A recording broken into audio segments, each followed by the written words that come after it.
करुणामय माँ परम प्रभु श्री अरविंद आज आलोचना चक्र रे उपस्थित रही समस्त मातृ संतान मानक पई मांकर कृपा भिक्षा करुछि। आज कार्यक्रम मुख्य संचालिका हम समस्तंकर आदर मांकर को निज परश्रियपा एवं कार्यक्रम रे खूब सुंदर भाव निजर योगदान देछंती विजय भाई पुष्पितापा एवं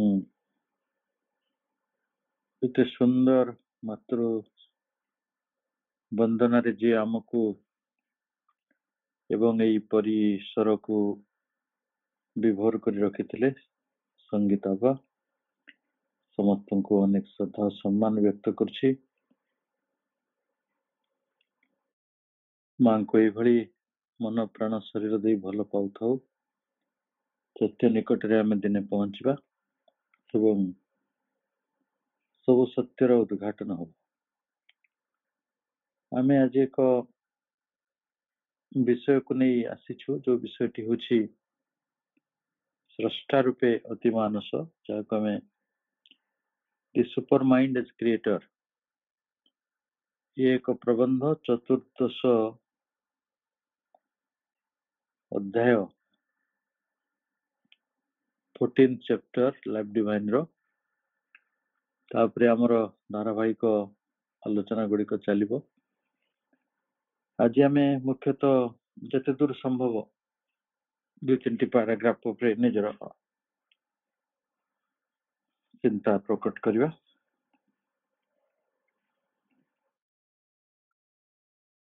प्रभु प्रथमरु गोटे विष्णु पुराण रो 39तम मंत्र आनी 12 सूक्त ततो ही शैलाब्धि धरादि भेदान जानी ही विश्वानि विज्ञान विजृंभितान।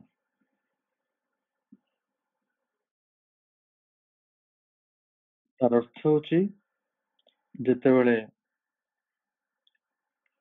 दिव्य ज्ञान रो आत्म परिस्फुरण घटे सेते बेले सकल पदार्थ सेथिरे समग्र शैल गण समग्र धरा पृथ्वी सकल पदार्थ रूप धारण करते।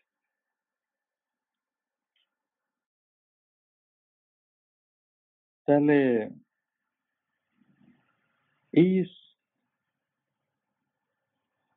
श्लोकटी आमको गोटे चमत्कार सत्य आड़ को नेउछि। से दिव्य ज्ञान वास्तव में कोठी रही से दिव्य ज्ञान आत्म परिस्फुरण केउठारे होछि जोथि पई ये जगत रूप सृष्टि होछि एवं ये जगतटी रूप धारण करिछि आ आमे जाको विश्व बोली कहूछु।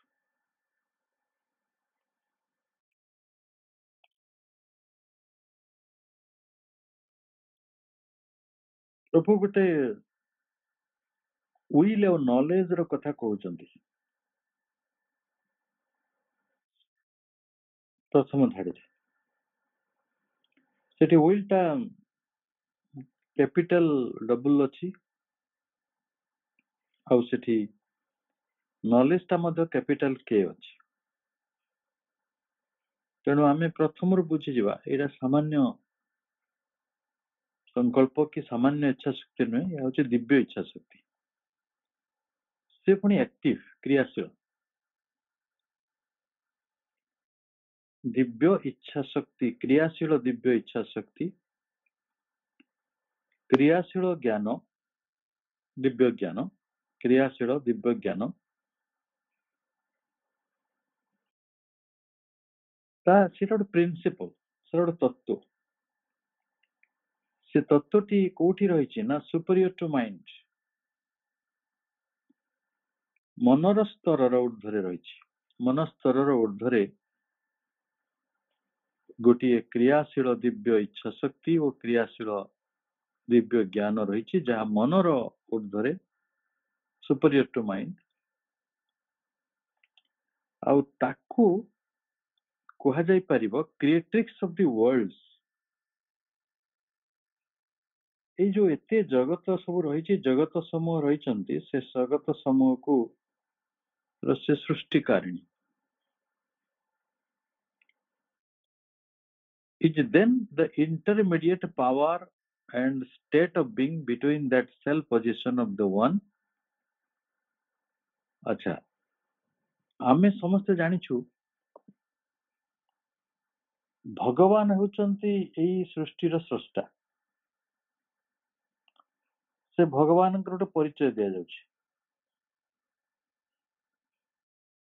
कौन से परिचय ना भगवान होचंती self possession of the one. Self possession माने निजकू अद्वितीय भावरे प्रतिष्ठिता करिथिबा शक्ति।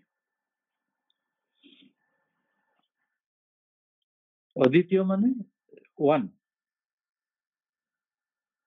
एकम एव अद्वितीय से एकटंती और द्वितीय नास्ति द्वितीय द्वितीय नहीं ताकू सी प्रतिष्ठा करिसंती। तेणु तांको पाखरे तांको भितरे आ जगत भितरे जगत हला सृष्टि से हेले स्रष्टा से स्रष्टा आउ गोटे इंटरमीडिएरी पावर को आनी छंती मध्यवर्ती शक्ति से मध्यवर्ती शक्ति टी होची active will and knowledge superior to mind.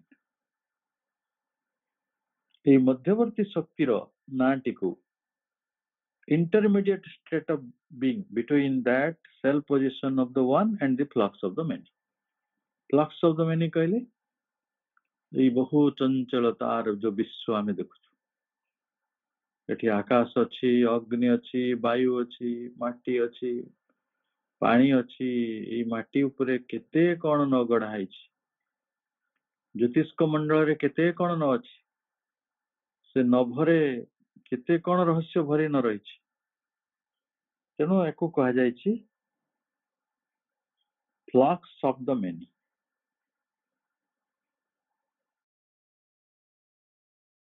बहुतर लीला चंचलता से बहुतर लीला चंचलता और एकम एव अद्वितीय स्वप्रतिष्ठता तांकर एक मध्यवर्ती शक्ति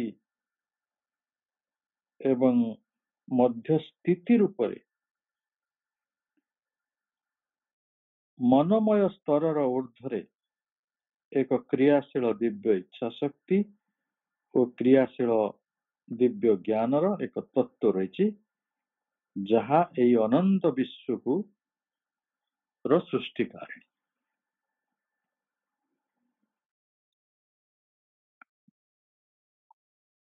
अच्छा आमे गोटे तत्व भाव पाउछु क्या अति मानुष से हेले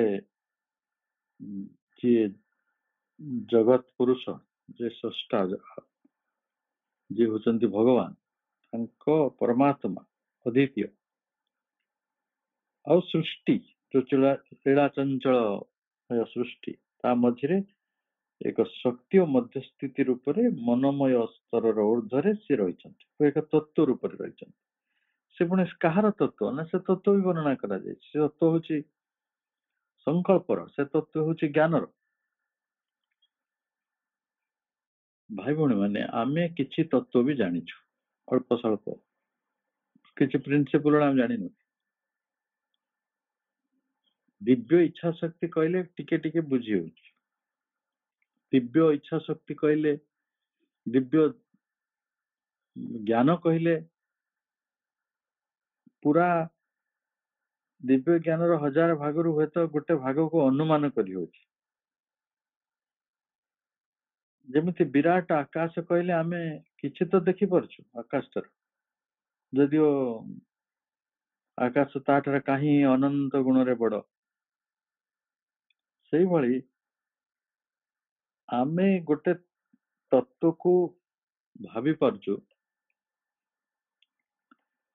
କିନ୍ତୁ ସକାଳେ ଉଠିଲେ ସବୁବେଳେ ଯେତେବେଳେ ଆମେ ସେଇ ତତ୍ଵ ନିକଟରୁ ପହଞ୍ଚୁ ମନମୟ ଜଗତର ଊର୍ଦ୍ଧ୍ୱକୁ ଯାଇକି, ଆମର ମନମୟ ଜଗତଟି ଆମକୁ କୋଉଥିରେ ବାନ୍ଧି ରଖିଛି? ଆମର ପ୍ରାଣର ସମସ୍ୟା ଗୁଡିକରେ, ଆମ ମନର ସମସ୍ୟା ଗୁଡିକରେ, ଆମ ଦେହର ସମସ୍ୟା ଗୁଡିକରେ ଆମ ମନ ବନ୍ଧା ପଡିଛି। ଆପଣଙ୍କ ଦେହ ଖରାପ ହେଲା, ମନ ସେଇଠି ଅଟିଗଲା। କୋଉଠି ଗୋଟେ ରିଲେସନସିପ ଖରାପ ଚାଲିଛି, ସେଠି ପ୍ରାଣ ଅଟକିଛି। ଗୋଟେ କୌଣସି ଗୋଟେ ଆପଣ ଚାକିରି ସମସ୍ୟା ହେଇଛି, କୋଣ ଜାଗାରେ ଅର୍ଥନୈତିକ ଅସୁବିଧା ହେଇଛି, କୋଉ ଜାଗାରେ ପିଲା ଛୁଆଙ୍କର ସମସ୍ୟା ହଉଛି, ଆପଣଙ୍କ ମନ ସବୁ ସେଇଠି ଅଛି। ଆମ ମନ ଗୋଟେ ବାଧ୍ୟ ହଉଛି ସେଇଠି ରହିବ। କେବେ କେମିତି ଯଦି ଆମେ ତତ୍ଵ ନିକଟକୁ ଯାଉ, କେବେ କେମିତି, ତାହେଲେ ଆମର କଣ ଅସୁବିଧା ହୁଏ ନା, ସେ ତତ୍ଵଟି ଆମେ ଏତେ ସହଜରେ ବୁଝିପାରୁନୁ। କାରଣ ଯୋଉ ଦିବ୍ୟ ସକ୍ରିୟ ଦିବ୍ୟ ଇଚ୍ଛା ଶକ୍ତି ଓ ସକ୍ରିୟ ଦିବ୍ୟ ଜ୍ଞାନ କଥା କୁହାଯାଇଛି, ମାନସର ଊର୍ଦ୍ଧ୍ୱରେ, ମନର ଊର୍ଦ୍ଧ୍ୱରେ ଯୋଉ ତତ୍ଵଟି ରହିଛି, ଯାହାକୁ ଆମେ ସିଧା ସିଧା ବି ଅତିମାନସ ବୋଲି କହିପାରନ୍ତେ, ଏତେ ବୁଲେଇ ବଙ୍କେଇ ନ କହିକି, ତ ସେ ଅତିମାନସ ଟା ବୁଝା ପଡୁନି। ଆମେ ସବୁବେଳେ ପ୍ରଶ୍ନ ପଚାରୁଛୁ, ସେ କଣ ସେ ଅତିମାନସ, ସେ କିଏ, କଣ ତାର କାମ, ସେ କୋଉଠି ଅଛି, କଣ ତାର ତତ୍ଵ? ତେଣୁ ଯେତେବେଳେ ଆମେ ଟିକେ ବୁଝୁଛୁ ଟିକେ ବୁଝୁନୁ, ଏମିତି ସ୍ଥିତିଟି ଅଛି। କାହିଁକି ବୁଝି ହଉନି? ସେଇଥିପାଇଁ ବୁଝି ହଉନି ଯେ ବେଳେ ବେଳେ ଆମକୁ ଲାଗୁଛି ଏଇ ତତ୍ଵଟି ବୋଧେ ଆମଠାରୁ ସମ୍ପୂର୍ଣ୍ଣ ଭାବରେ ଏଲିୟନ। ଏଲିୟନ ମାନେ ଆପଣ ବୁଝୁଛନ୍ତି, ଯୋଉଟା ଅନ୍ୟ ଗ୍ରହ ଗ୍ରହାନ୍ତରରୁ ଅପରିଚିତ କଥା ଗୁଡିକ ଆସେ, ତାକୁ ହିଁ କହନ୍ତି ଏଲିୟନ। ଆମେ କହୁନା ୟୁଏଫଓ ସବୁ ଆସିକି ଉଡୁଛନ୍ତି ଆକାଶରୁ, ଅନଆଇଡେଣ୍ଟିଫାଏଡ ଅବଜେକ୍ଟସ।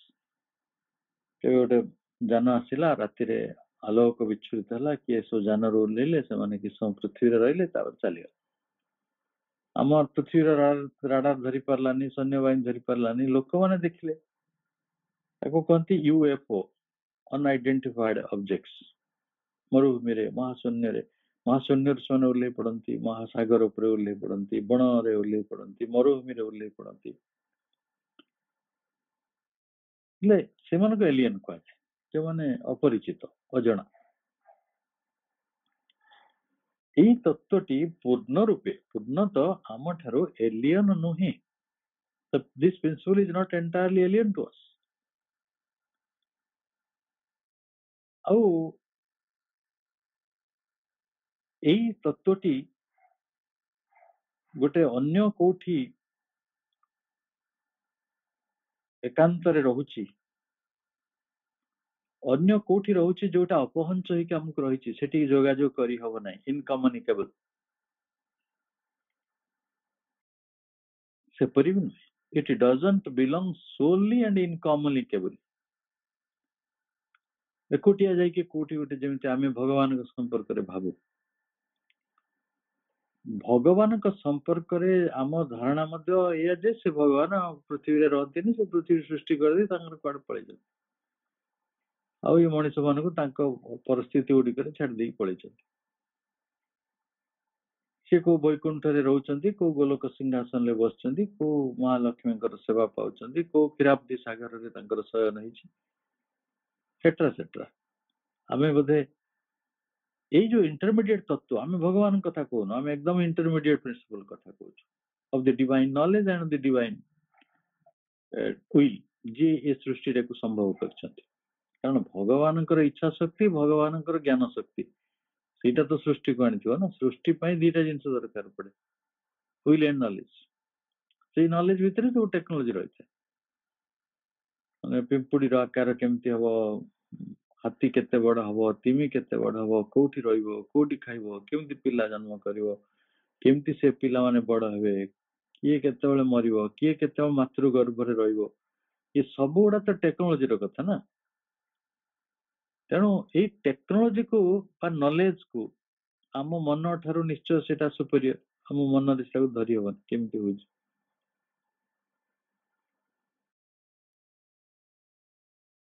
ଗୋଟେ ମାନେ I M not so much confirm, କିନ୍ତୁ ପ୍ରାୟ ସତ ଯେ ଗୋଟେ ସମୁଦ୍ର ଘୋଡା ବୋଲି ଗୋଟେ ପ୍ରାଣୀ ଅଛି। ସେ ସମୁଦ୍ର ଘୋଡାର ପ୍ରାଣୀଟି ତାର ମେଲ ପିଲା ଜନ୍ମ କରୁଛି। ସେଟା ବି ସମ୍ଭବ। ଆମେ ମେଣ୍ଟାଲି ଯାହା ସବୁ ଜାଣିଛୁ ସେଗୁଡା କଣ ସତ କି? ସୃଷ୍ଟିଟି ଯେଭଳି ଭାବରେ ନିର୍ମାଣ କରାଯାଇଛି ସେମିତି ହିଁ ସୃଷ୍ଟିଟି ଚାଲୁଛି। ତାହେଲେ ଏଇ ଯୋଉ ସୃଷ୍ଟି ତତ୍ତ୍ୱ, ଏଇ ପ୍ରିନ୍ସିପଲ, ଏଇଟା ଆମ ଠାରୁ ସମ୍ପୂର୍ଣ୍ଣ ପରିଚିତ ନୁହେଁ। ଇଏ କୌଣସି ଗୋଟେ ଅନ୍ୟ କୌଣସି ସୋଲି ଅନ୍ୟ କୋଉଠି ଗୋଟେ ଜାଗାରେ ରହିଛି ସେପରି ବି ନୁହେଁ, ଏକୁଟିଆ। ବା ଏକଥା ମଧ୍ୟ ନୁହେଁ ଯେ ଇନକମ୍ୟୁନିକେବଲ ଟୁ ଏ ବିଙ୍ଗ, ଇଏ ନିହାତି ଭାବରେ ଯୋଗାଯୋଗ ସେଠି ରଖାଯାଇ ପାରିବ ନାହିଁ, ଅପହଞ୍ଚ ହେଇକି ରହିବ। ତାଙ୍କ ସହିତ କିଛି ଆମର ଆତ୍ମୀୟତା ନାହିଁ ବା କିଛି ପରିଚୟ ନାହିଁ, ଏପରି ମଧ୍ୟ ନୁହେଁ। ତାହେଲେ କଣ ସେଇଟା? ଏଇଟା ଅଦର ଦେନ୍ ଆୱାର ସେଲ୍ସ ବି ନୁହେଁ, ଆମ ଠାରୁ ଭିନ୍ନ ନୁହେଁ, ଆମ ଠାରୁ ଅନାତ୍ମୀୟ ନୁହେଁ। ଏହା କଦାପି ଗୋଟେ ସମ୍ପୂର୍ଣ୍ଣ ଭାବରେ କୋଉଠି ଏକୁଟିଆ ଅବସ୍ଥାନ କରୁନାହିଁ। ଏଇ ଯୋଉ ତତ୍ଵ ସହିତ ଆମର ସମ୍ବନ୍ଧ ରହିଛି। ପ୍ରଭୁ କହିବା କଥା, ଆମେ ଏଇ ତତ୍ଵ ଠାରୁ ଯେହେତୁ ଆମର ଜନ୍ମଟି ପ୍ରୋଜେକ୍ଟେଡ ହେଇଛି, state of existence from which we are mysteriously projected into birth, ଆମେ ଜନ୍ମ ଭିତରକୁ ଯୋଉ ପ୍ରକ୍ଷେପିତ ହେଇଛୁ, ଆମେ କହିଥିଲୁ ମଣିଷକୁ ଜନ୍ମ କର, ସେ ଘର କରି ରହିବ, ଏଠି ଜମିବାଡି ଭାଗ କରିବ, କଳିକଜିଆ ଲାଗିବ, ଆଉ ସମୁଦ୍ରୀ ହବ, ବନ୍ଧୁ ବାନ୍ଧିବ, ସେ ପିଇସା ମଉସା ହବ, ଏଇ ସବୁ କହିଥିଲେ, ତାକୁ ଆମେ କହିଥିଲେ। ସିଏ ଆମ ଜନ୍ମକୁ ସମ୍ଭବ କରିଛନ୍ତି ଏବଂ ସେ ବି ମିଷ୍ଟ୍ରିୟସ୍, ଅତି ରହସ୍ୟଜନକ ଭାବରେ ଆମର ଜନ୍ମଟି ତାଙ୍କ ଠାରୁ ପ୍ରକ୍ଷେପିତ ହେଇଛି। ମିଷ୍ଟ୍ରିୟସଲି ପ୍ରୋଜେକ୍ଟେଡ ଇନଟୁ ବାର୍ଥ। ଆମେ ଜନ୍ମ ହେଇସାରିଲା ପରେ କେମିତି ବଞ୍ଚୁଛୁ, କେତେ ସମୟ ଶେଯରେ ଶୋଇବୁ, କେତେ ସମୟ ଗୁରୁଣ୍ଡିବୁ, କେତେ ସମୟ ଆଣ୍ଠୁଆ ଗୋପାଳ ହବୁ, କେତେବେଳେ ସିଧା ଚାଲିବୁ, କେତେବେଳେ ବୁଢା ହବୁ, କେତେବେଳେ ଯୁବକ ହବୁ, କେତେବେଳେ ପ୍ରୌଢ ହବୁ, ସେ ସବୁ କଥା ଗୁଡିକ ଯେଭଳି ସେ ପ୍ରକୃତି ସଜେଇକି ରଖିଛି। ଏବଂ ଏକଥା ମଧ୍ୟ ସତ୍ୟ,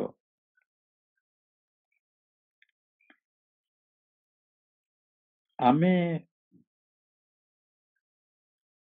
ଲାଗୁଛି ଯଦି ଭଗବାନ ଆମକୁ ସୃଷ୍ଟି କରିଛନ୍ତି, ସେ ଭଗବାନ କାହାନ୍ତି? ଆମ ମା ଯିଏ ଜନ୍ମ ଦେଇଛି ଆମେ ତାକୁ ଦେଖୁଛୁ, ଆମ ବାପା ଯିଏ ଜନ୍ମ ଦେଇଛି ଆମେ ତାକୁ ଦେଖୁଛୁ, କିନ୍ତୁ ଯଦି ଈଶ୍ୱର ଏ ସବୁ ତତ୍ଵରେ ମୂଳ, ଈଶ୍ୱର କଥା ତତ୍ଵର ମୂଳ, କାରଣ ସେ କହୁଛନ୍ତି ପିତା ମଧ୍ୟରେ ସିଏ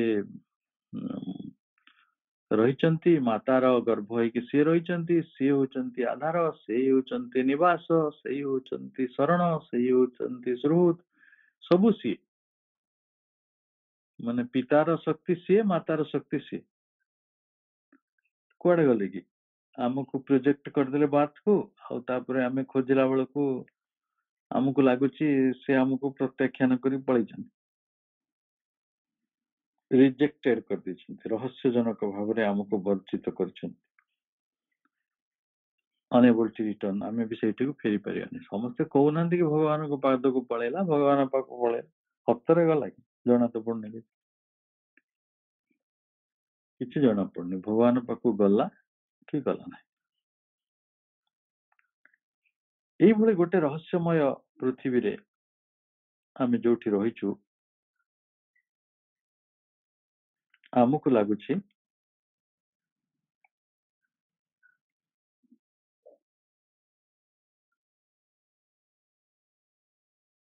ଭଗବାନ ଯେମିତି କଥାଟି କହି ଆସୁଥିଲେ, ଭଗବାନ ଆମ ଠାରୁ ଉପରେ ଅଛନ୍ତି। ଯଦି ଗୋଟେ ଛୋଟ ଛୁଆକୁ ପଚାରି ଭଗବାନ କୁଆଡେ ଅଛନ୍ତି, ସେ ଆକାଶ ଆଡୁ ହାତ ଦେଖେଇବ। ଭଗବାନ ସବୁ ଉର୍ଦ୍ଧ୍ୱରେ ଥାନ୍ତି। ଭଗବାନ କୋଉଠି ଥାନ୍ତି? ଆମର ଏଇ ଜାଗତିକ ଜୀବନ ଭିତରେ ନଥାନ୍ତି ବୋଲି ଆମେ ଭାବି ଆସିଛୁ। କାରଣ ଆମ ମୁଣ୍ଡରେ ଅଛି ଆମେ ସବୁ ମାୟା, ଆମେ ସବୁ ଅଦିବ୍ୟ, ଆମେ ସବୁ କ୍ଷୁଦ୍ର, ଆମେ ସବୁ ମଣିଷ। ମଣିଷ ଗୋଟେ ଦେବତା ସହିତ କେମିତି ରହିବେ? ପୁଣି ଭଗବାନ ସହିତ, ସେ ସୁପରରୁ ସୁପର ଦେବତା। ସାମାନ୍ୟ ଦେବତା ଆମେ ଦେଖୁଛୁ, ଜଳ, ଅଗ୍ନି, ବାୟୁ, ଏମାନେ ସବୁ ରହିଛନ୍ତି, ବୃକ୍ଷ। କିନ୍ତୁ ସୂର୍ଯ୍ୟ ବି ଆମ ସାଙ୍ଗରେ ଅଛନ୍ତି, ଯଦିଓ ବହୁ ଦୂରରେ, 15 କୋଟି କିଲୋମିଟର ଦୂରରେ।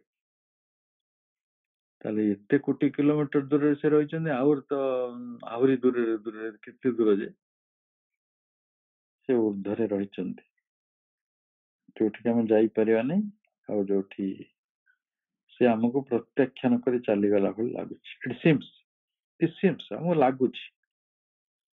କାରଣ ଯେତେବେଳେ ଆମେ ତାଙ୍କୁ ଖୋଜୁଛୁ କିଛି ପାଉନୁ। ଆମର କମ୍ୟୁନିକେସନ କହିଲେ ଆମେ ବୁଝୁଛୁ, ସେ କଥା କୁହନ୍ତେ, ଆମ ପାଖରେ ଟିକେ ବସନ୍ତେ, ଆମକୁ ଟିକେ ଆଉଁସି ଦିଅନ୍ତେ, ଆମ ସାଙ୍ଗରେ ବସି ଚା ପିଅନ୍ତେ, ଦରକାର ପଡ଼ିଲେ ପଖାଳ ଭାତ ବି ଖାଆନ୍ତେ, ଆମେ ଏମିତି ଭାବୁଛୁ। ସେ ଯଦି ଆମ ଘର ଆମେ ବିଛଣା କରିଦେଲେ ଠାକୁର ଆସିକି ଶୋଇ ପଡନ୍ତେ, ଭଗବାନ ଆମକୁ, ହଁ ଭଗବାନ ମତେ ଦେଖାଦେଲେ। କିନ୍ତୁ ସେମିତି ସେ ଦେଖା ଦଉନାହାନ୍ତି। କାହାକୁ ଦେଖା ହେଇଥିବେ, ଅନେକ ଲୋକ ତ ସାକ୍ଷୀ ଦେଇଛନ୍ତି, ହଁ ଆମକୁ କେମିତି ଦେଖାହେଲେ। କିଏ କହିଲେ ସିଏ ମତେ ରାମଙ୍କ ରୂପରେ ଦେଖାଦେଲେ, ମୁଁ ଅଇଁଠା କୋଳି ଖାଇଗଲେ। କିଏ କହିଲେ, ବିଦୁର କହିଲେ ସେ କୃଷ୍ଣଙ୍କ ରୂପରେ ମତେ ଦେଖାଗଲେ, କଦଳୀ ଚୋପା ଗୁଡାକ ଖାଇଗଲେ, କଦଳୀଟାକୁ ପକେଇଦେଲେ। ବହୁ ରହସ୍ୟମୟ ଗଳ୍ପ ରହିଛି। ହୁଏତ କୃଷ୍ଣ ରୂପରେ ସେ କୁବ୍ଜାଙ୍କୁ ମିଳିଛନ୍ତି, ବା କେବେ କଂସ ରାବଣକୁ ବି ମିଳିଛନ୍ତି। କିନ୍ତୁ ଆମେ ଯେତେବେଳେ ଖୋଜୁଛୁ କିଛି ମିଳୁନାହାନ୍ତି, ତେଣୁ ଆମକୁ ଲାଗୁଛି ସେ ଉର୍ଦ୍ଧ୍ୱରେ ରହିଛନ୍ତି, ତାଙ୍କ ଘର ଉପରେ, ସ୍ୱର୍ଗରେ। କିନ୍ତୁ ପ୍ରଭୁ କହୁଛନ୍ତି, ବାବୁ ତମେ ଯୋଉ ଉଚ୍ଚ କଥା କହୁଛ ନା, ସେ ଉଚ୍ଚତାଟା କାହାର ଉଚ୍ଚତା କି? If it seems to us to be seated on a height so far above us,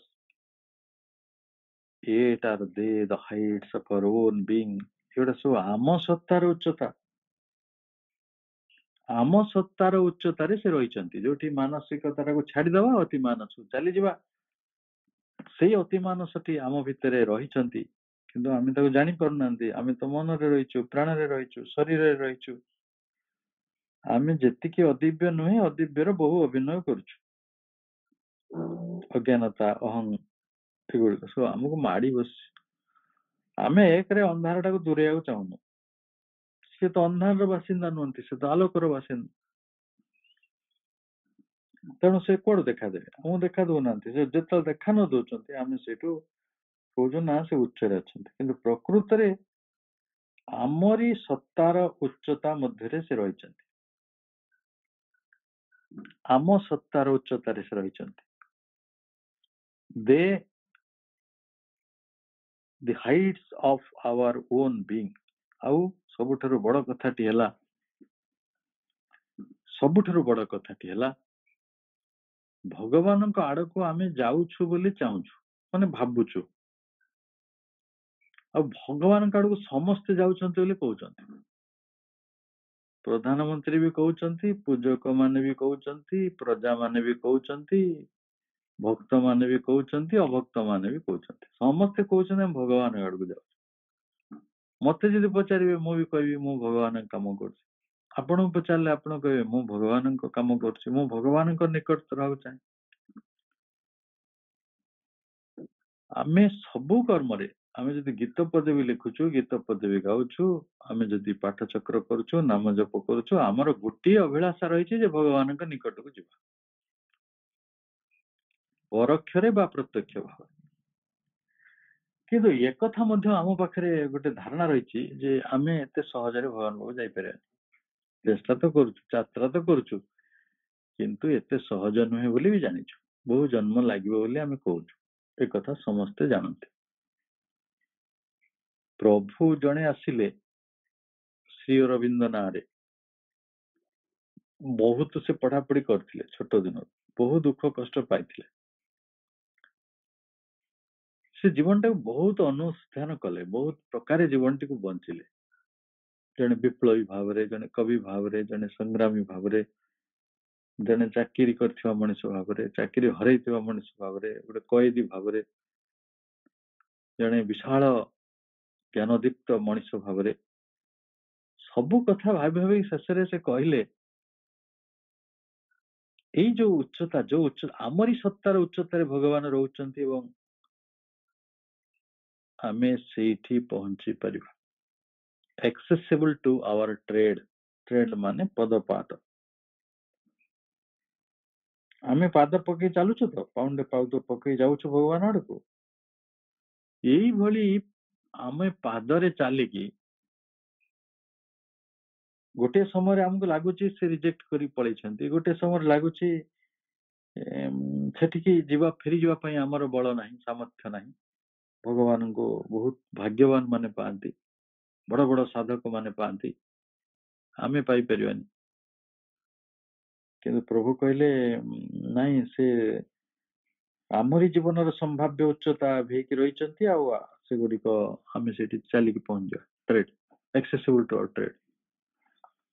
ଆମେ ଯେମିତି ଚାଲୁଛେ ସେମିତି ଚାଲିକି ବି ତାଙ୍କ ପାଖରେ ପହଞ୍ଚିଯିବା, accessible, ଦେଖା ହବା ତାଙ୍କ ସହିତ। ଏମିତି ନାହିଁ ଯେ ସେ ପ୍ରଧାନମନ୍ତ୍ରୀ, ତାଙ୍କ ଆଗରେ ସବୁ ମାନେ ଲୋକେ ଗେଟ୍ ପକେଇ ବସିଥିବେ, ଆଉ ଆପଣ 100 ଥର ଗଲେ ବି ସେ କହିବେ ଏବେ ନାହିଁ ସେବେ, ସେବେ ନୁହେଁ କେବେ, କେବେ ନୁହେଁ ଏବେ, ଏମିତି ହେଇକି 6 ବର୍ଷ ଚାଲିଯିବ। ମୁଁ ଲୋକମାନଙ୍କୁ ଜାଣେ ଯୋଉମାନେ 30 ବର୍ଷ ଧରି ପ୍ରଧାନମନ୍ତ୍ରୀଙ୍କୁ ଦେଖା କରିବାକୁ ଚାହାନ୍ତି କିନ୍ତୁ ପାରିନାହାନ୍ତି। ସଚ୍ ଏ ଗ୍ରେଟ୍ ଅଫିସ୍, ସମ୍ଭବ ବି ନୁହେଁ, ଅତି ନିୟର ଆଣ୍ଡ ଡିୟର ନହେଲେ ସେ ଅଫିସକୁ ଯାଇ ହବନି। ଯୋଉମାନଙ୍କର ସେଭଳି ଉଚ୍ଚତା ରହିଛି, ସାଧାରଣ ଲୋକଟେ ଯାଇପାରିବ କି? ଇମ୍ପସିବଲ।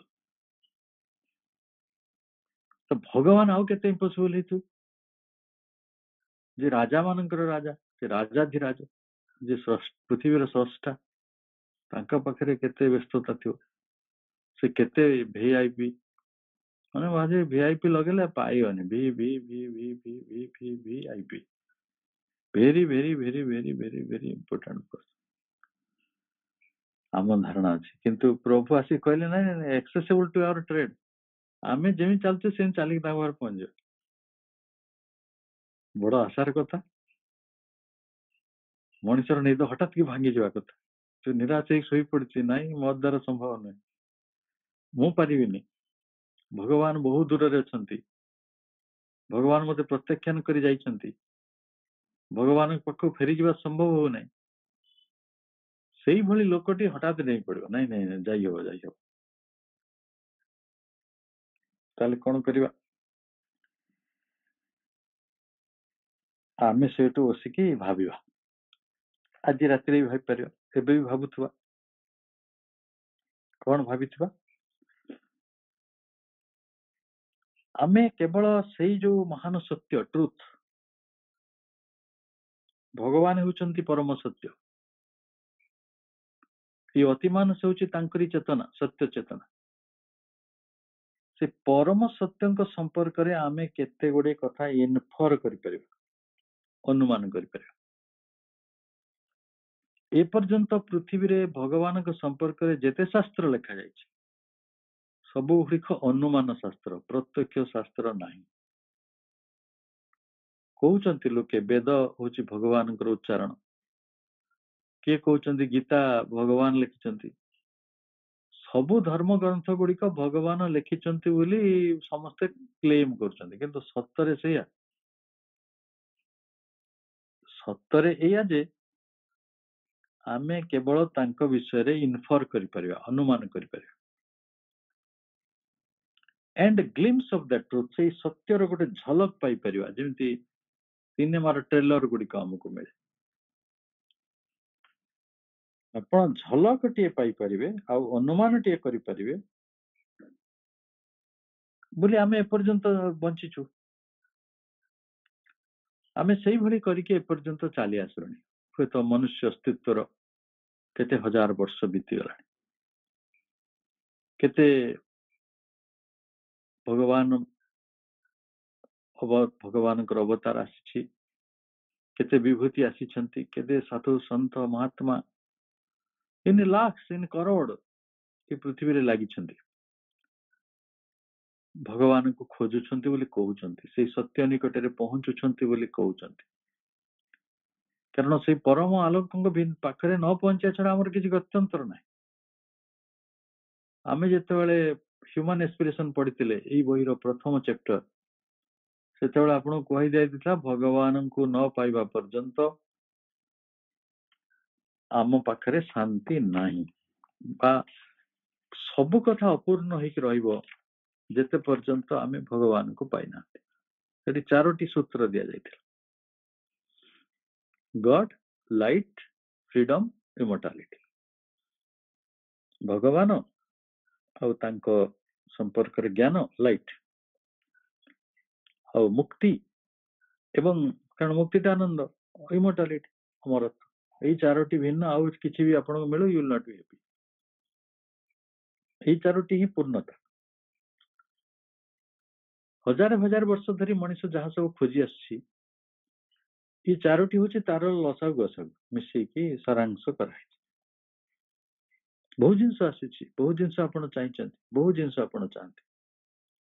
ଆଜି ଭଲ ଭୋଜି ବି ଖାଇବାକୁ ଚାହାନ୍ତି, ଆପଣ ଭଲ ମାନେ ଆପଣଙ୍କ ନାତି ପାଇଁ ବଢିଆ ଚାକିରି ଚାହାନ୍ତି, ନାତୁଣୀ ପାଇଁ ଭଲ ବର ଚାହାନ୍ତି, ସବୁ ବଢିଆ, ଯେ ସେ ସବୁ ଗୁଡିକ ଗୋଟିଏ ଜିନିଷରେ ରିଲେଟେଡ, ସେଟା ହଉଛି ଆପଣଙ୍କର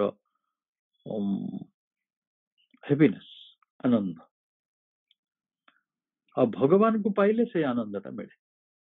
ଆଉ କିଛି ପାଉଥିଲେ ସେ ଆନନ୍ଦଟି ପରିପୂର୍ଣ୍ଣ ହେଇପାରେନି। ଆଉ ମାନେ ଏ କଥା ବିଷୟରେ ଆମେ ଯାହା ବି ଜାଣିଛୁ, ଏଗୁଡିକ ସବୁ ଗୋଟେ ଇନଫରେନ୍ସ ହେଇକି ରହିଛି, ଗୋଟେ ଅନୁମାନ ଜ୍ଞାନ ହେଇକି ରହିଛି, ବା ଅତି ବେଶୀରେ ଆମେ ଗୋଟେ ଝଲକ ପାଇଛୁ। ଏଣେ ପ୍ରଭୁ କହୁଛନ୍ତି, ଦେଖ ତମେ ତମରି ଉଚ୍ଚତାର, ସତ୍ତାର ଉଚ୍ଚତା ମଧ୍ୟରେ ଭଗବାନ ରହିଛନ୍ତି, ସେ ଦୂରସ୍ଥ ନୁହନ୍ତି, ସେ ତମକୁ ପ୍ରତ୍ୟାଖ୍ୟାନ କରି କୁଆଡେ ଚାଲି ଯାଇନାହାନ୍ତି। ତମେ ଯୋଉ ଭାବୁଛ ସେ ରୁକୁଣା ରଥ ଧରିକି ଫେରି ଯାଇଛନ୍ତି, ଆଉ ଫେରିବେନି, ଅଫେରାନ୍ତ ରଥରେ କୋଉଠି ଫେରାର ହେଇଯାଇଛନ୍ତି, ସେମିତି ବି ନୁହେଁ। ଆମେ ଏକ୍ସେସିବଲ ଟୁ ଆୱାର ଟ୍ରେଡ୍, ଆମେ ଯୋଉ ଚାଲି ଚାଲି ଯାଉଛୁ ପହଞ୍ଚିଯିବା, ତାହେଲେ ଆମେ ଏଇ 1000 ବର୍ଷର ଅସ୍ତିତ୍ୱ ଭିତରେ କାହିଁକି ତାଙ୍କର କେବଳ ଅନୁମାନଟିକୁ ଜାଣିଛୁ, ବା ତାଙ୍କ ଟ୍ରେଲର ଦେଖୁଛୁ, ଗ୍ଲିମ୍ସ ଦେଖୁଛୁ, ଆଭାସ ପାଉଛୁ। ଭଗବାନ ଅଛନ୍ତି ବୋଲି ଆଭାସ ମିଳୁଛି, ଗୋଟେ ସୂଚନା ମିଳୁଛି, ଗୋଟେ ଝଲକ ମିଳୁଛି, କିନ୍ତୁ ପୂର୍ଣ୍ଣ ସତ୍ୟଟି ମିଳୁନି। ପ୍ରଭୁ ପୁଣି ଥରେ କନଫର୍ମ କରୁଛନ୍ତି ମଣିଷକୁ, ବଟ୍ वी आर କେପେବଲ ଅଫ ରିଅଲାଇଜିଂ ଇଟ୍। ଆମେ ସମର୍ଥ ସେଇ ପରମ ସତ୍ୟକୁ ଉପଲବ୍ଧି କରିବା ପାଇଁ, କିନ୍ତୁ ସେଥିପାଇଁ ସତ୍ୟକୁ ଅନୁଭବ କରିବାକୁ ହେଲେ ପରମ ସତ୍ୟ ଚେତନା ଦରକାର, ଏବଂ ସେଇ ସତ୍ୟ ଚେତନାର ଅଭାବ ରହିଛି, ଯୋଉଟା ବିଜ୍ଞାନମୟ ଚେତନା, ଟ୍ରୁଥ କନସିୟସନେସ୍, ଟ୍ରୁଥ ଚିତ, ଯାହାକୁ ଉପନିଷଦ କହିଛନ୍ତି। ଆମ ପାଖରେ କୋଉ ଚେତନା ଅଛି ଆପଣ ଜାଣନ୍ତି? କୋଉ ଚେତନା ଅଛି? ଆମେ ନିଜକୁ ଦାୟୀ କରିବା ନାହିଁ, କିନ୍ତୁ ଆମ ପାଖରେ ଯୋଉ ଚେତନା ରହିଛି, ଚେତନାର ସେଇଠିକି ଉଚ୍ଚତାଟା ପାଉନାହିଁ। ଆପଣଙ୍କ ଘରେ ମନେ କରନ୍ତୁ ଗୋଟେ ଆମ୍ବ ଗଛ ଅଛି, ଯାହାର ଉଚ୍ଚତା ହଉଛି 20 ମିଟର, ସମ୍ଭବ, ବହୁତ ବଡ ବଡ ବିଶାଳ ବୃକ୍ଷ ମାନେ ଅଛନ୍ତି। 20 ମିଟର ଉଚ୍ଚରେ ଗୋଟେ ଆମ୍ବ ଫଳିଛି, ଆପଣ ତାକୁ ତଳକୁ ଓହ୍ଲେଇବାକୁ ଚାହୁଁଛନ୍ତି, କେମିତି ଓହ୍ଲେଇବେ? ଆପଣଙ୍କ ପାଖରେ ଯୋଉ ବାଡି ବା ଯାହା ସବୁ ରହିଛି ଉପାୟ, ଦା ନଗି, ଯାହା ଯାହା ସବୁ କୁହନ୍ତି, ହାଙ୍କୁଡି, କଣ କଣ ଶବ୍ଦ ସବୁ, ସେ ଶବ୍ଦ ସବୁ ଲୋକ ଭୁଲିଗଲେଣି।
ताले आमे जहाँ एपर्यंत अपहंच बोली भाविचु भगवान कहते ना प्रभु कहले श्री अरविंद कहले नाई नाई से तुम पहुंची जीव उपलब्धि कर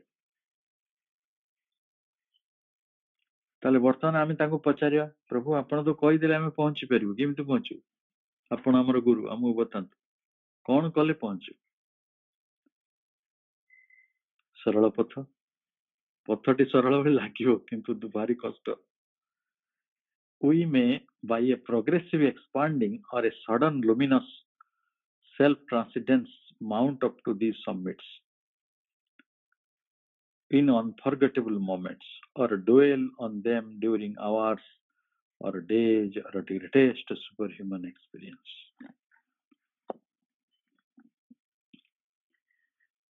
से तो प्रतिश्रुति देता नांती से तो सत्य से कथा घटिबो निश्चय मनुष्य भगवान पाखरे पहुंचबो और सत्यଙ୍କ पाखरे केमिति पहुंचबो ना जदि से गोटे प्रोग्रेसिव एक्सपांडिंग करे प्रोग्रेसिव माने आपण बुझुचंती जोटा पर्याय क्रम रे हुए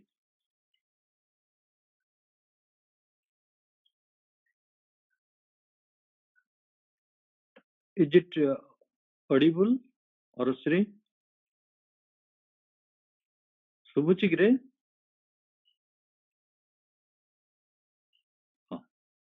गुड रेस्पॉन्ड मिलला संचिता पाकर ठीक अछि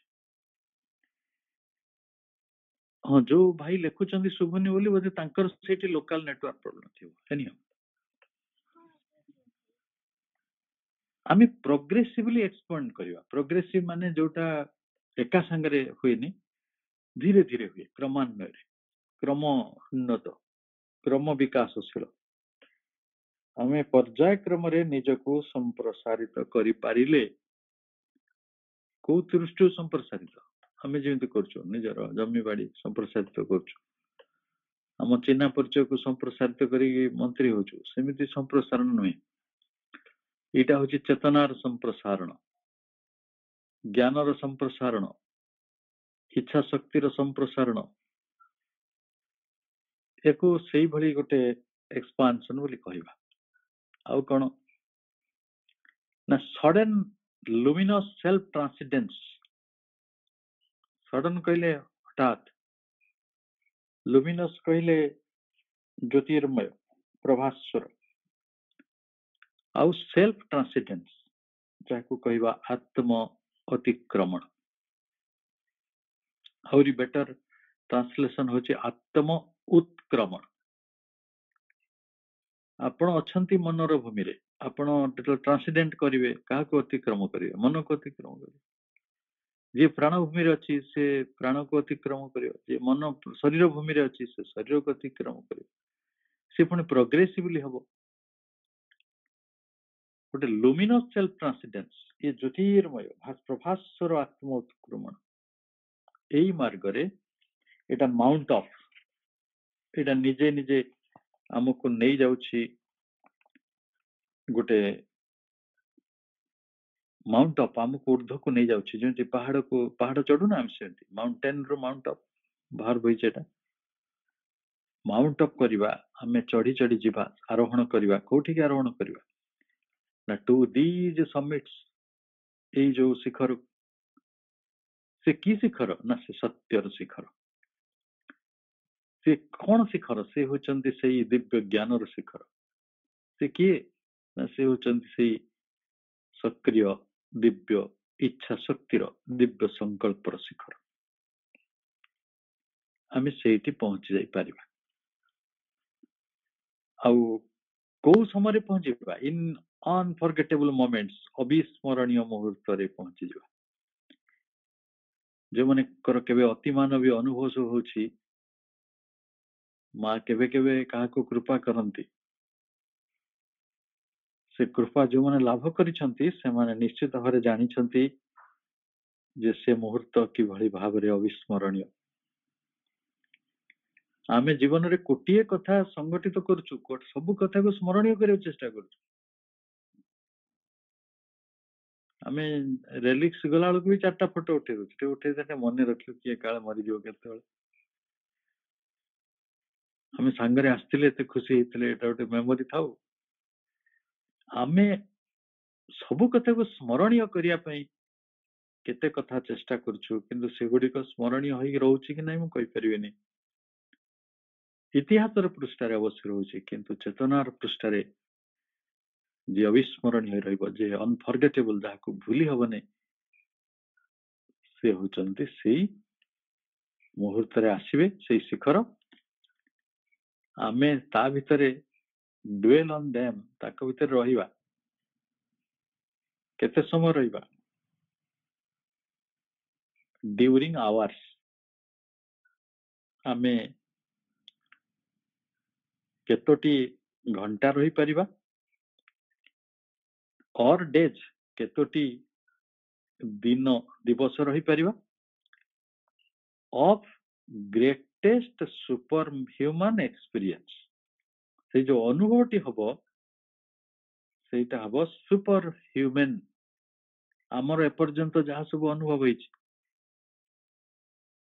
बरजात्री दल रे नाचिकरी आमे जो सब अनुभूति पाइछु काली पूजा रे बाण फुटे जो सब अनुभूति पाइछु एटा सब मानवीय ये हला अति मानवीय अनुभव super human experience super human आमे हुए तो केतोटी मुहूर्त रही परिबा घंटा आउ केतोटी दिन भी रही परिबा अतिबाहित करि परिबा अच्छा प्रभु जो कही देख तुम केते घंटा रही पार ना केते दिवस रही पारे ता माने कौन आपण 30 दिन रहिले तापर कौन करे 31 दिन ओल्लेबे से कथा भी लिखले व्हेन यू डिसेंड अगेन तुम जो पुणी थे से फेरी आसो कारण शिखर को तो चली गल से तो समिट से शिखर रु जो डिसेंड कर उल्लेब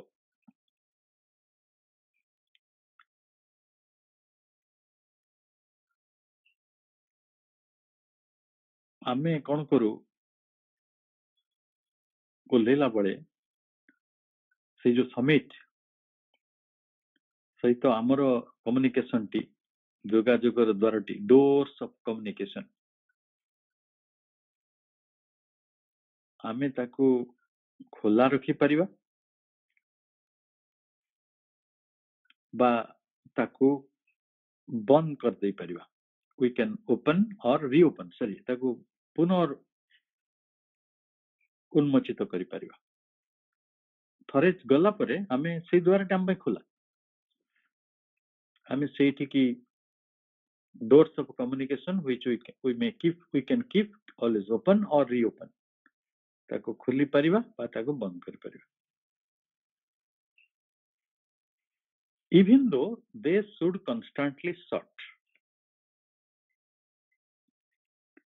जदियो सेगुडी को बारंबार बंद सतत बंद ही जबार गोटे लागे भगवान लड़ू सते आम द्वारटा बंद ही गला कि किंतु नहीं थरे जदि आपण शिखर को चली गले से द्वारटी पुनः उन्मोचन आमे करि परिबा बा उन्मोचन करि परिबा जदियो सेटा बंद ही जावे लागिबो देखंतु एई कथाटी आदो तात्विक नेबेनी एटा हम नीति दिनिया घटना आपण अनेक समय गोटे फ्रैक्शन ऑफ सेकेंड भी हो पछे जतरा मां को चेतना को चली जानती एभली एसर्टिवनेस गुडी को हम भितरे तैयारी हुए आत्म प्रतिष्ठा हम जे हम शिखर रे पहुंचु किंतु तार नेक्स्ट मोमेंट रे कोन रे हम ओले जाऊ आ जो ओले जाऊ हम भाबू अरे एटा कोन बंद हे गला कि आउ जाई परबे कि आउ थरे केबे संभव होबो कि सेई चेतना को जीवाकू अच्छा ठीक अछि एई भला जीवा आसे लागि छि द्वार केते बंद करथुवा केते खुलथुवा केते रीओपन करथुवा से बंद हे जाउथुवा हम खुलुथुवा एई तो लिखा छि when we descend again there are doors of communication which we can keep always open or reopen even though they should constantly shut से बंद हे जाउथुवा हम त खुलुथुवा नले आउ थरे खुलुथुवा ଏଇଭଳି କେତୋଟି ମୁହୂର୍ତ୍ତ ଯାଇକି ରହୁଥିବା, କେତୋଟି ଦିବସ ଯାଇକି ରହୁଥିବା, କିନ୍ତୁ ଡିସେଣ୍ଡ କରୁଥିବା, ଫେରି ଆସୁଥିବା, ଅବତରଣ କରି ଆସୁଥିବା। ସେଠୁ ଆପଣ କହିବେ ଭାଇ ଆମର ତ ମନ ନା, ଆମେ ସେଇଠୁ ପରମାନେଣ୍ଟଲି ରହିଗଲେ କଣ ଅସୁବିଧା ହୁଅନ୍ତା? ଯଦିଓ ଆମର ପରମାନେଣ୍ଟ ରହିବା ପାଇଁ ବହୁତ ଇଚ୍ଛା ବି ନଥାଏ, ଯାଇକି ରୁହନ୍ତୁ ତ ଅତି ମାନସର ଚେତନାରେ 15 ଦିନ ଖଣ୍ଡେ, ତାପରେ କହିବ ମୋ ପୁଅ କୁଆଡେ ଗଲା, ମୋ ଝିଅ କୁଆଡେ ଗଲା, ମୋ ନାତି କୁଆଡେ ଗଲା। 1000 ବର୍ଷର ନିଶାକୁ କିଏ ଛାଡିଦବ କି? ଏଇ 1000 ବର୍ଷର ନିଶା, ଏ ଅନ୍ଧକାରର ନିଶା, ସେ ଆଲୋକର ଆମନ୍ତ୍ରଣ, ତା ମଝିରେ ମଣିଷ ତ ସମୀକରଣଟେ ତିଆରି କରିପାରୁନାହିଁ ବୋଲି ଏଇ ଜୀବନ ଏତେ ତ୍ରସ୍ତ ହେଇକି ରହିଛି, ଏତେ ଭୀଷଣ ହେଇକି ରହିଛି। କିନ୍ତୁ ଯଦି ବି କିଏ ଭାବିଦବ ନା ମୁଁ ନାହିଁ, ସେଇ ଅତି ମାନସର ଚେତନାରେ, ସେଇ ଶିଖରରେ ମୁଁ ଏବେ ସ୍ଥାୟୀ ଭାବରେ ରହିଯିବି, ସ୍ଥାୟୀ ଭାବରେ ବସବାସ କରିବି, but to dwell there permanently, କୋଉଠି ପହଞ୍ଚିବେ? On this last and highest summit, ଏଇ ଯୋଉ ଶେଷ ଏବଂ ଉଚ୍ଚତମ ଶିଖରରେ ଯଦି ସେଇଠି ରହିବାକୁ ଚାହୁଁଛନ୍ତି, ତାହେଲେ ସେଟା ପୁଣି କ୍ରିଏଟେଡ, ସୃଷ୍ଟ, and creative being, ସେଇଠି ବିସୃଜନଶୀଳ ଅବସ୍ଥା ରହିଛି, is in the end the supreme ideal of our evolving human consciousness. Evolving human consciousness, ଆପଣ ନିଜେ ପ୍ରଶ୍ନ ପଚାରନ୍ତୁ, ଏଠି ବିବର୍ତ୍ତନ କାହିଁକି ହଉଛି? 5000 ବର୍ଷ ତଳେ ମଣିଷ ଗୁଡିକ ଯେମିତି ଥିଲେ, ଆଜି ମଣିଷଟା ସେମିତି ଅଛି କି? ଯଦିଓ ଆଜିର ମଣିଷ ଆମକୁ ଲାଗୁଛି ଚାଲାକ, ଅଧିକ ଧୂର୍ତ୍ତ, ଅଧିକ ଆସୁରିକ ହେଇପାରେ, କିନ୍ତୁ ତାର ସମ୍ଭାବନାକୁ ଆପଣ ଅସ୍ୱୀକାର କରିବେ କି? ତେଣୁ ଏଇ ଯୋଉ ହ୍ୟୁମାନ କନସିୟସନେସ୍ ତାର ଇଭଲଭିଂ ଷ୍ଟେଟ ରେ ଅଛି।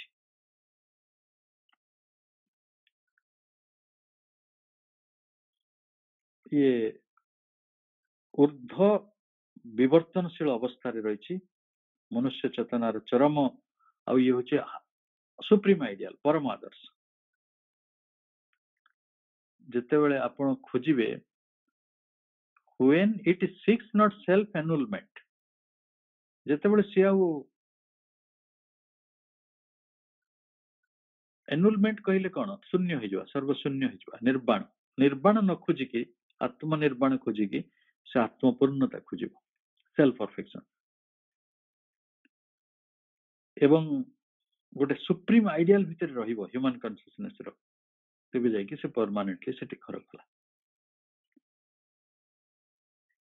ତେଣୁ ଆମେ ସଂସାର ଭିତରେ ଗୋଟିଏ ସୋପାନରୁ ଆଉ ଗୋଟେ ସୋପାନକୁ ଉଠୁଛୁ।